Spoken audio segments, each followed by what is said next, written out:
Hello cooking crazy channel में तमारू स्वागत है। आज बनावीशू गुजिया एटले के घुघरानी रेसिपी। तो चलो रेसिपी शुरू करिए। और रेसिपी पसंद आए तो वीडियो ने लाइक, चैनल ने सब्सक्राइब करवानुं ना भूलता।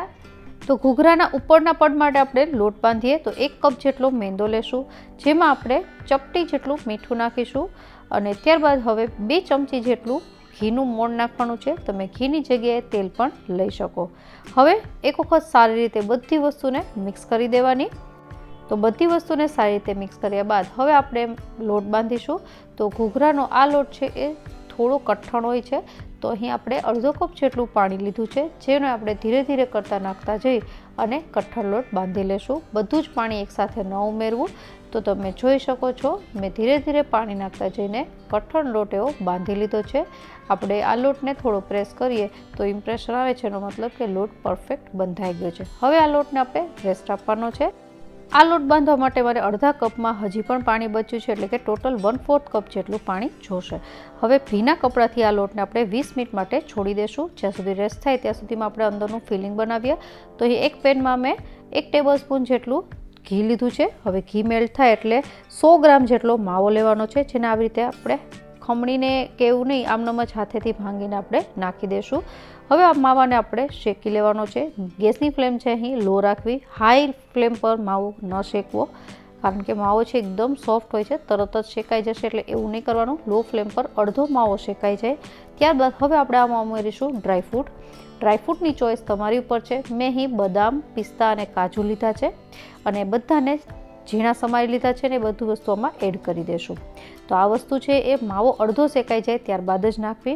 હવે કાજુ બદામ પણ અડધા છે શેકાઈ જવા આવ્યા છે, તો અહીં 2 ટેબલસ્પૂન જેટલો આપણે રવો એડ કરીશું અને હવે રવાને પણ એકદમ લાઇટ ગોલ્ડન બ્રાઉન જેવો શેકી લેવાનો છે અને એ પણ આપણે આ બધાની સાથે જ શેકી લેશું।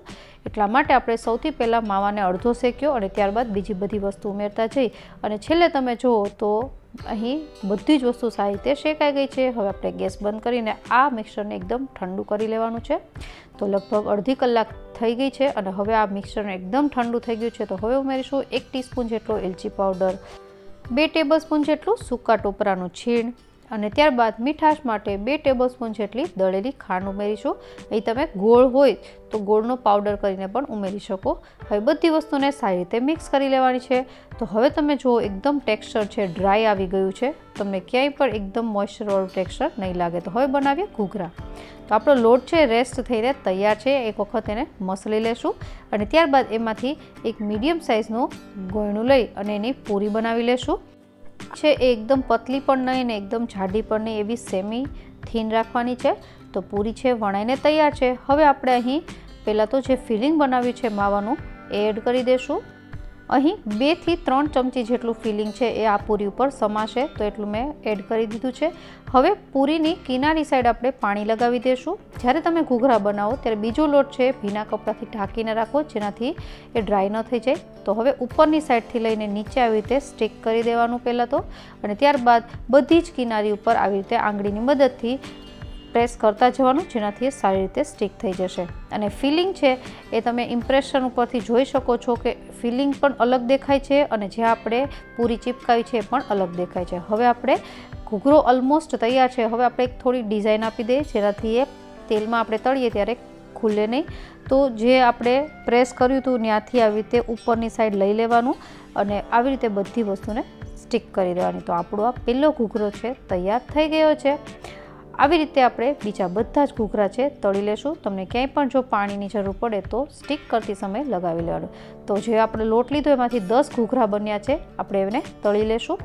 તો અહીં ગેસની ફ્લેમ છે એકદમ લો રાખવાની છે અને તેલ છે એકદમ લો ફ્લેમ પર ગરમ થયેલું હોવું જોઈએ। લોટ નાખો તો ધીમે રહીને ઉપર આવે, એનો મતલબ પરફેક્ટ તમારું તેલ ગરમ છે। તો હવે આપણે અહીં મેં જેટલું તેલ લીધું છે એમાં 2 ઘૂઘરા સમાય એમ છે, તો પહેલી આપણે બેચ છે 2 ઘૂઘરાની છે તળી લેશું।